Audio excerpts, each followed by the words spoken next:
Welcome back to SL Tonight. I am your host, Felix Lubezki. Tonight, we dust off a rare volume from 1958. A time when gas was cheap, cars were made of heavy steel, and a good detective never missed a detail. In our first feature, we follow the legendary Dick Tracy as he observes a masterclass in thievery and a masterclass in service. Turn up the radio and turn down the lights. This is the case of the Purloined Sirloin.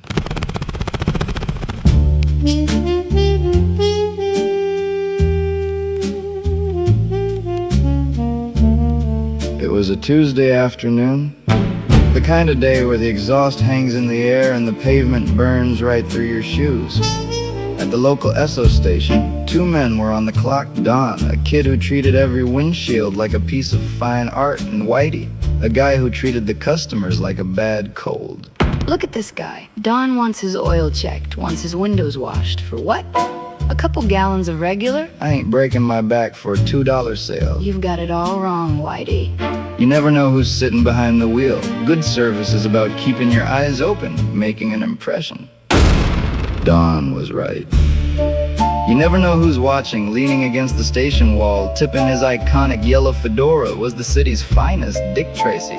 He wasn't there for gas. He was there for the same thing he was always there for: observation. The kid's got a point. Whitey, a sloppy attendant, misses the details, and missing the details is how you get taken for a ride. Dick Tracy! Yeah, sure thing. Inspector, I'll get the squeegee.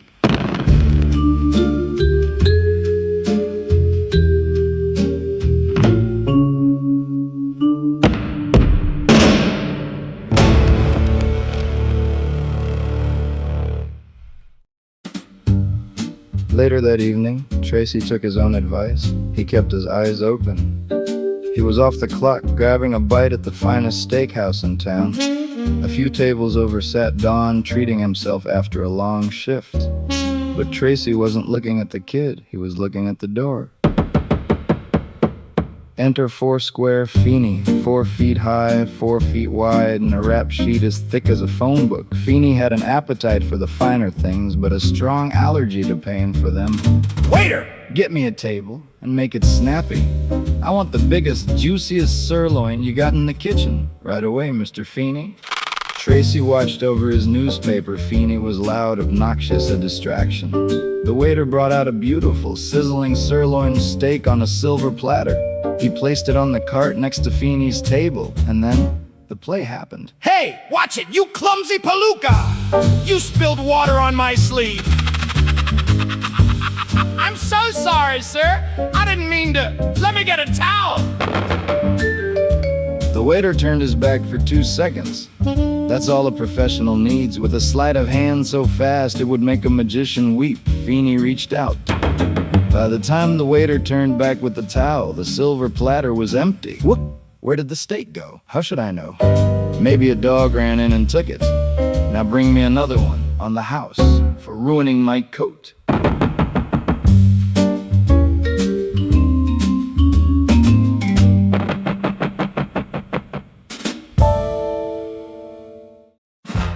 Hold it right there, Feeney. Tracy, what's the big idea? I'm a victim here. The only victim here is the cow. You made a lot of noise. Feeney, a classic misdirection, but you forgot rule number 1. Yeah? And what's that? Always check your blind spots. You see that kid over there? I saw the whole thing. Inspector, he slipped the steak right into his inside coat pocket when the waiter turned around. That's right, Don here makes a living by keeping his eyes open, being observant. You thought you could pull a fast one, but you left a grease stain on your lapel the size of Texas. Take off the coat, Feeney. The Purloined Sirloin! Book him, boys. Looks like Four Square Feeney is going to be eating prison loaf for the next few months. And Don, keep up the good work at the station service and observation. It pays off.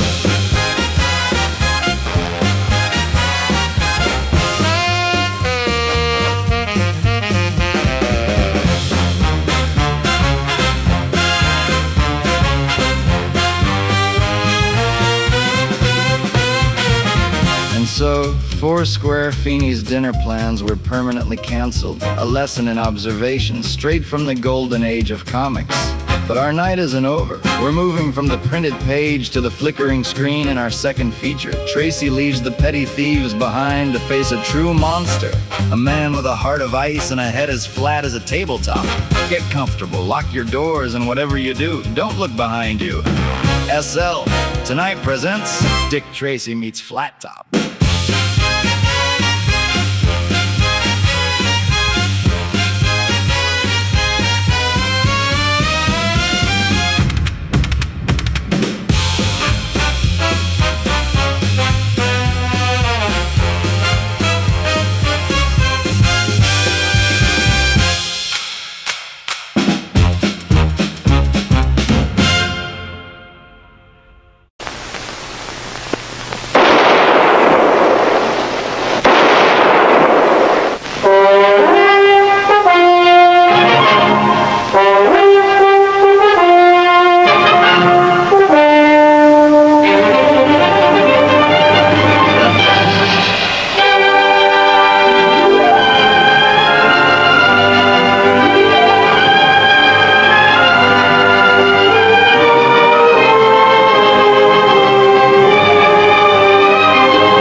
Darling, it certainly is good to have you home for a change. Honey, you have no idea how nice it is to be here and relax with you. That's the nicest thing you could have said. And that dinner you cooked tonight, that's the best I've ever tasted. From anybody else, I'd consider that a compliment. But since you're the great Dick Tracy and never have time to come home for meals, the only thing you can compare my cooking with is the hamburgers and hot dogs and coffee that you manage to eat between cases. Now, Tess, I think you're exaggerating a little bit. Exaggerating? Why, even when we went away on our honeymoon, you left me. For 3 days, I didn't know where you were. Well, could I help it that Killer Randon started operations right where we were? Well, I certainly hope you're going to stay home tonight. I am, honey. And just to prove it, I'm going to get rid of this gun. At least that's a step in the right direction. Are we expecting company tonight, Tess? No, I wonder who it could be. Well, it's probably Sam Ketchum. If it's anybody from police headquarters, believe me, I'm going to make life miserable for them. Now, Tess.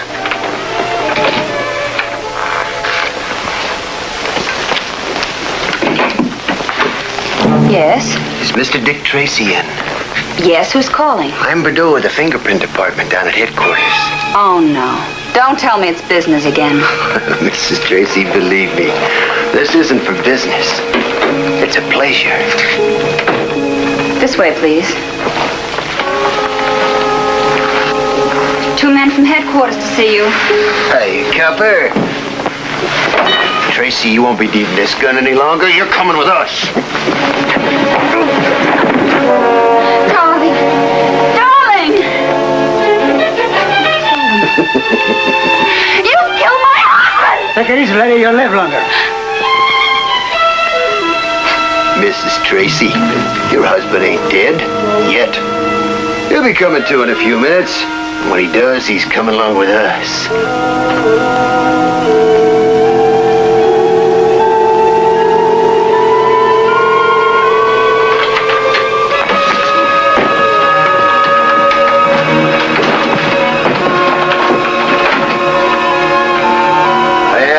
Well, Dick Tracy. You're the most valuable thing I have, right, Moat? Yeah, you got $5 for him even before you kill him. That's right, Tracy. And I get 5,000 more when they see you're dead. Gosh, Flattop, $10,000. That's not bad, isn't it? You know something, Moat? I don't think I'm a very good businessman. What do you mean? Well, I was offered 10 grand for the job and I took it. You know, if they wanted to pay that much right off, maybe they'd be willing to go higher. Hey, copper, cut the noise. I'm trying to think. Yeah, Tracy. Do not bother, Flattop, see? Ah, look, boss. Who could strangle Tracy with his own tie? Now let him alone. After all, I got 5,000 for him before I even saw him. Copper, you're pretty lucky. What are you gonna do, Flattop? I got a good idea.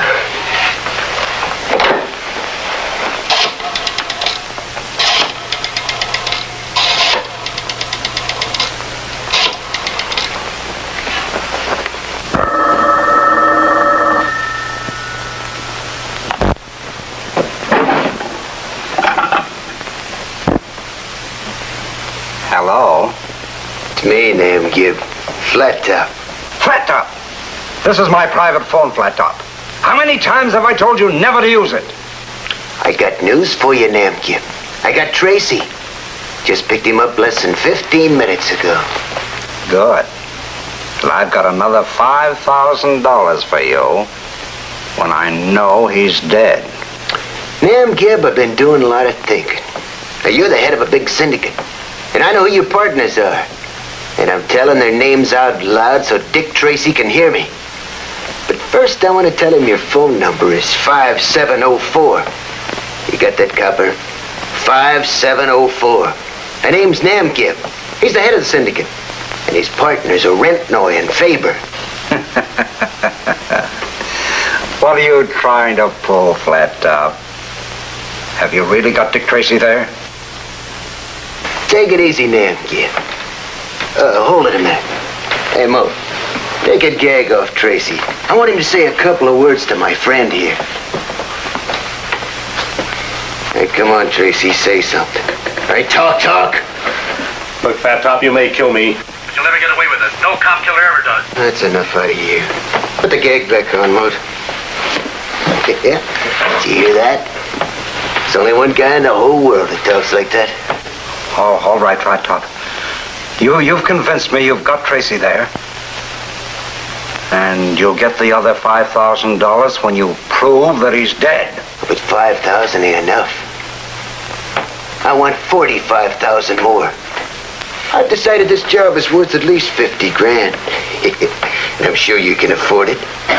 Why, you dirty crook, that's nothing but blackmail. Of course it's blackmail. But if I let Tracy go, I've still got the $5,000. And they let me go because I told them your phone number and your name. And I'm gonna give him enough more information to put you out of business, see? No, Flattop. Use your head. Take it easy. Everything is going to be all right. Now, just cool down, Flattop. I'll see if I can't raise the $45,000. Just give me your address and phone number. I'll come right over and we'll discuss the whole thing. Oh, no, you don't.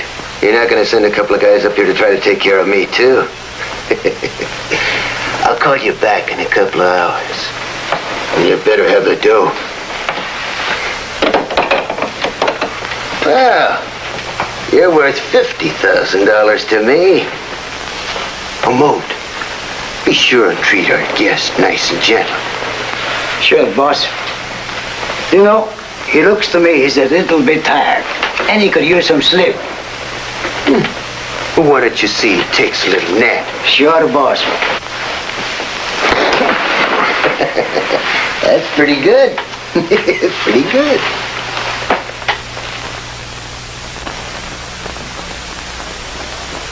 I'll do anything I can to help. That's fine. Now, first of all, they're bringing along a few pictures here in a little while, and I want you to look them over. Then we'll start on the trail. Get here. Oh, thanks, Gillis.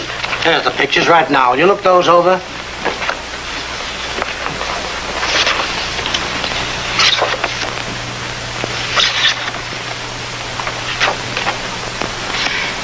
This is one of the men. Good. That's the lead we needed. Tess, you wait here. I'll go to Chief Patton's office and get things rolling. His name is Moat. Tess just identified him. He's got a long criminal record. Oh, he's one of the pair that took Tracy, all right. Well, they won't get away with it. I've already sent out a general alarm. Now I'll put out this description. That ought to get results. That's not enough, Pat. I'm going downtown myself. I got a few sources I want to tap.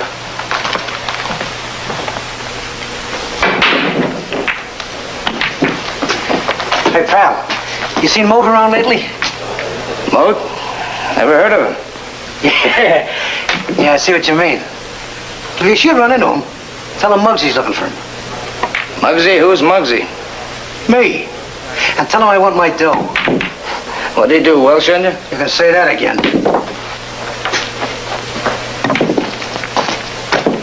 Well, I don't know him, but I heard that if you want Moat, look for Flattop. Flattop, eh? Thanks.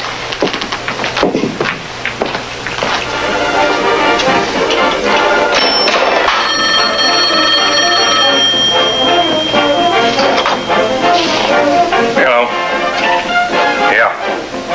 Yeah, this is the beanery. Oh, he ain't got here yet. He went out to the track. Yeah. You got good coffee. Yeah. Refill? Ah.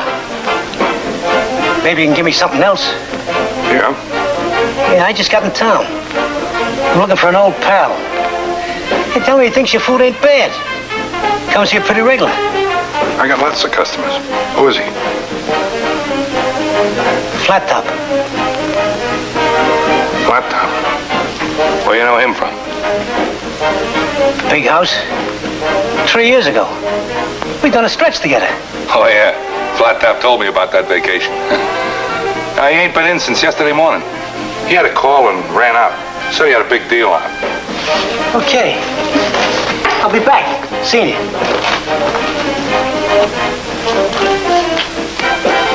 Extra, get your paper here. What do you read? Extra, get your paper here. Yes, sir, get your paper here. Extra, get your latest paper here. What do you read? Extra, get your paper here. Extra. Paper, mister? How's business, Timmy? Mr. Ketchum, I've been keeping my nose clean, Mr. Ketchum. I ain't done nothing honest. I know, and I'm glad of it, Timmy. I just stopped by for a little favor. Well, gee, Mr. Ketchum, anything I can do, I'll be glad. Just information. Oh, a lot of people go by here, and you're on a spot to hear what's going on. I ain't mixed up in nothing. I believe you. Maybe some of the boys buy papers here. Maybe they talk. About what? Oh, what's this deal that Flattop is on? Flattop? Honest, I don't know. Whatever you know, spill it. Please, Mr. Ketchum, only one thing. It's with this guy, a big-time operator by the name of M.A.G.I.C. M.A.G.I.C, eh? Thanks, Timmy. I won't forget you. Extra, what do you read? We got it. You know, I've always wanted to have a nice, friendly conversation with a copper. What do you want to talk about? Music? Politics? Books? Or killings? You got a great sense of humor there. Thanks. Now, what do you want?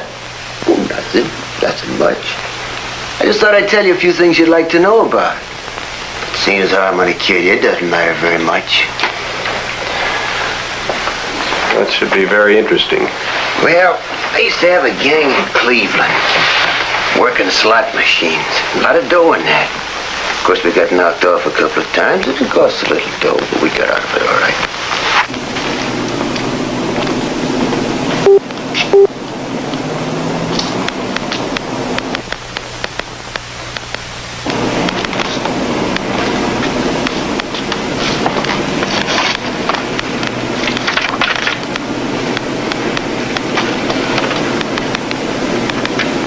Gosh, Flattop, I didn't know you done all them things. Gee, you really get around. Yes, you really do get around. But you've done so much wrong that your time should be up pretty soon. Speaking of time, why don't you call Lampion and see if he got your dough for you? That's a good idea. He said if he could get it, he'd have it in a couple hours. Well, if you're going to kill me, do you mind if I have a pencil and a piece of paper? I'd like to write my wife Tess a farewell note. Flattop, that's the silliest thing I ever heard of. You aren't going to let him do it, are you? Sure. His wife seemed like a good kid. Yeah, but she's Dick Tracy's wife. Untie him. I'll get him a pencil and paper and let him write. Thanks.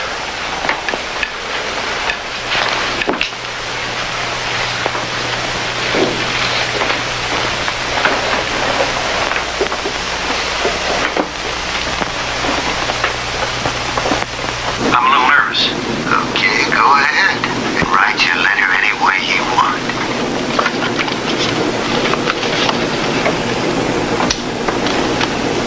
Chief Patton. Sam Ketchum, the Chief Patton. Come in, Patton. Patton speaking. Come in, Sam. Pat, I just heard from Tracy. A code message. Flattop's got him. Flattop? Where? Tracy doesn't know where it is. He told me it was too dangerous to call him back. Did he give you any lead at all? Yes. The name of the man behind Flattop. A big shot. M.A.G.I.C. And that tallies with information I just uncovered. I'll concentrate all available men on it. We'll pick up this M.A.G.I.C. Make him talk. No, Pat, don't. I want you to call everybody off.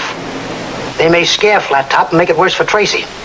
Besides, Tracy told me M.A.G.I.C. was meeting with Flattop to make a payoff. What's your next move? I'm gonna find M.A.G.I.C. and tail him. He'll lead us to Tracy. Out.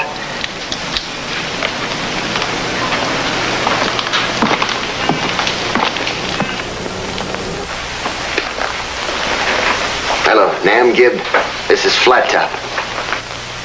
Yeah, I've got the $45,000 for you right here. Yeah, when do I get the dough? Just as soon as you've taken care of Dick Tracy. I'm not killing Tracy till I get it. And I'm not giving you any part of this 45 grand until Tracy is dead. Put out the stolen, you phony, or I'll turn Tracy loose. No, don't do that. Don't do that. Now use your head. I'll bring the money right over myself. Just tell me where you are. It looks like we're stuck. I don't kill Tracy unless I get the dough, and you don't give me the dough unless you know he's dead. I'll tell you what you do. You come over to 53 Peffin. Come alone and give 3 quick knocks. It's apartment 4. If anybody's with you, the deal's off. I'll be right over. You'd better hurry up, because I'm not killing Tracy till you get here. That's just the way I want it.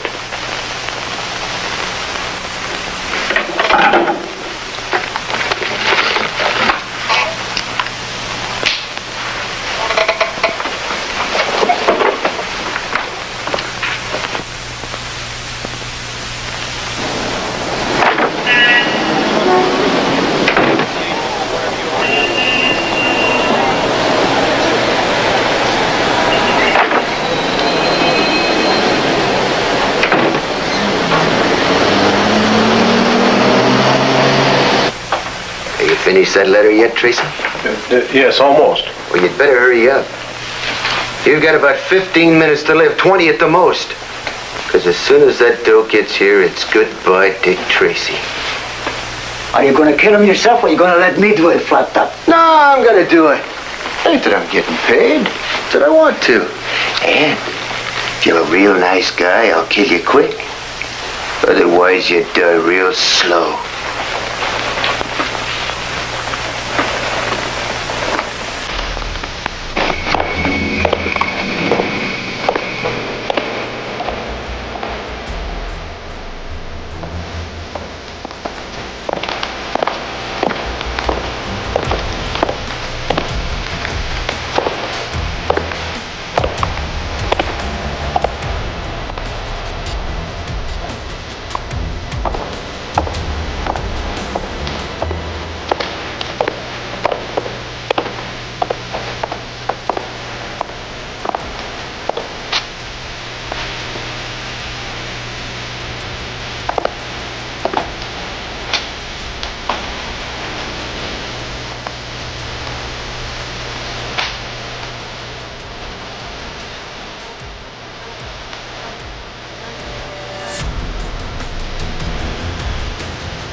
Boat, you better start packing our things. As we get that dough, we're gonna have to leave this town pretty fast. Especially after we bump off Mr. Tracy. And you haven't killed me yet, Flattop. And when you do, you're bound to be caught. There's only one mistake I may have made, and that's not shooting your wife. She's a witness, you know. You ought to be very grateful I'd left her alone. Why not go back there and knock her off, too? No, there's one thing I've never done in my life, and that's shoot a woman. I don't intend to unless I'm forced into it. Okay, play it the way you want it. That's the way I want to play it. Now hurry up and get packed. Flattop, you say M.A.G.I is the head of this whole syndicate? That's right. He's been organizing the top criminal outfits in this town for the past 3 weeks. Every time you get things rolling, you broke it up. Well, if I've caused him that much trouble and cost him so much money, why don't you try holding him up for $100,000 instead of $50,000? Yeah. Hey, you may have something there. Hey, what do you think, Mo? Sure. Wouldn't hurt to try. I'll see what M.A.G.I says when he gets here. Don't move, copper. Hey, Moat, go to the door and open it slow. And keep that gun leveled.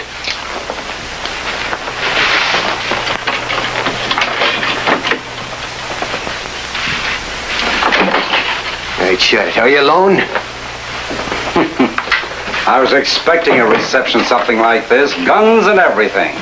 Oh, yeah. I've decided to live a little while longer, so I came alone. But that's real smart of you.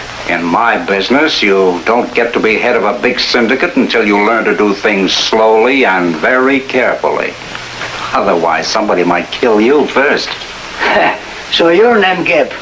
Us boys down at the bottom never get to see a big shot like you. Too bad. I don't have much time to get around. All right, let's can the chatter. Where's the dough? That's better. Direct and right to the point, huh? I've got the money right here. And I've got Dick Tracy. So I see. Well, who does what? Take that dough out of your pocket real slow and put it on the table. I'll stand over here and cover Tracy and you while Moat counts the loot. Okay, that's the way you want it.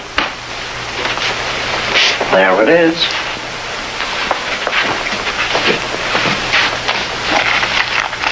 Gosh, Flattop, I never saw so much money in my life.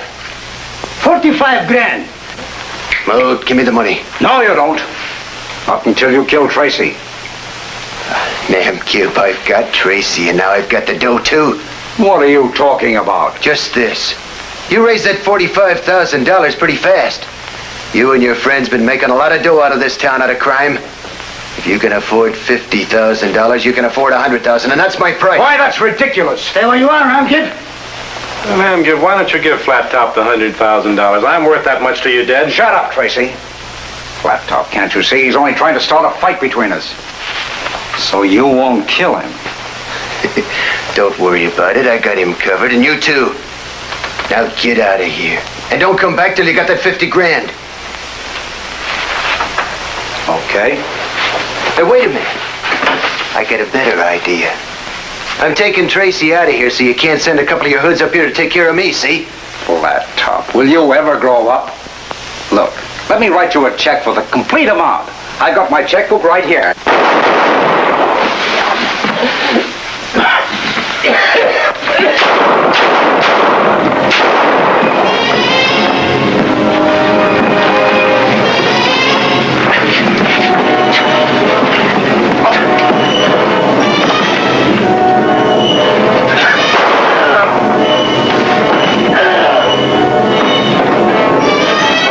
Don't make a move. Looks like you got me, Tracy.